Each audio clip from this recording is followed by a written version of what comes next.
الرحمن الرحیم۔ یہ علی انجینئر جہلمی جس پیر صاحب سے بہت زیادہ متاثر ہیں، یہ توحید بولا کرتے تھے جی، یہ بڑے زبردست قسم کے پیر تھے، اس کے استادوں میں سے تھے۔ ذرا اس پیر صاحب کا عقیدہ سنیے۔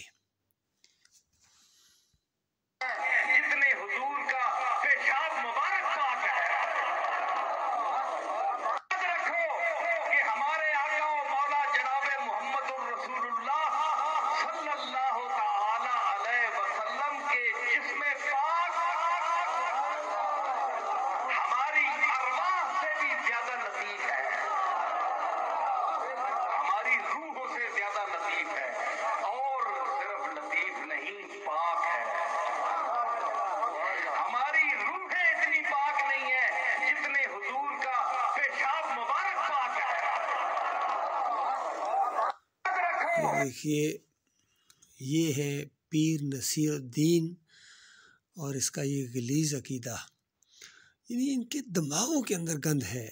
اور اسی طرح کے الفاظ بولے تھے ڈاکٹر طاہر القادری نے، اسی طرح کے الفاظ خادم حسین رضوی پوری زندگی بولتا گیا، اور آخری زندگی کے حصے میں اس نے کہا میری زندگی کا نچوڑ یہ ہے کہ نبی علیہ السلام کا پیشاب اور پاخانہ پتہ نہیں پاک ہے، اور تو یہاں تک کہہ دیا کہ صحابات شفا حاصل کیا کرتے تھے۔ اس طرح ان کے گندے عقیدے ہیں۔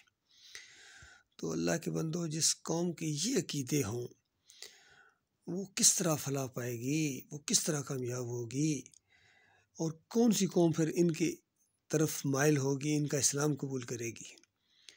یہ بہت بڑا واقعہ ہے کہ اس امت کے احبار و رہبان نے ان کو کفر و شرک بھی سکھایا ہے اور ان کے عقیدے بھی برباد کیے ہیں۔ آج جو پوری دنیا میں ان کی درگت بنی ہوئی ہے، ان کی ذلت اور خواری ہے، یہ اسی شرک کی وجہ سے ہے۔ یقین کیجئے، اگر یہ شرک کو چھوڑ دیں تو اللہ کا سچا وعدہ ہے وَأَنْتُمُ الْأَعْلَوْنَ إِن كُنتُم مُؤْمِنِينَ، کہ تم سربلند رہو گے اگر تم مومن بن جاؤ۔ مومن یہ نہیں بننے کے لیے تیار ہے۔ کوئی دیوبندی بنتا ہے، کوئی بریلوی بنتا ہے، کوئی اہل حدیث بنتا ہے، کوئی سلفی بنتا ہے، قادیانی ہے، کوئی شیعہ ہے، کوئی تنظیم اسلامی، کوئی جماعت اسلامی کے نام سے شرک و کفر پھیلا رہا ہے، جمہوریت کا اور دوسرے شرک بھی ان کے اندر ہیں۔ کوئی صوفی بنتا ہے، سب نے مل کر اللہ کے دین کو بگاڑ دیا ہے۔ اللہ تعالیٰ ان کے فریب سے اپنی پناہ میں رکھے۔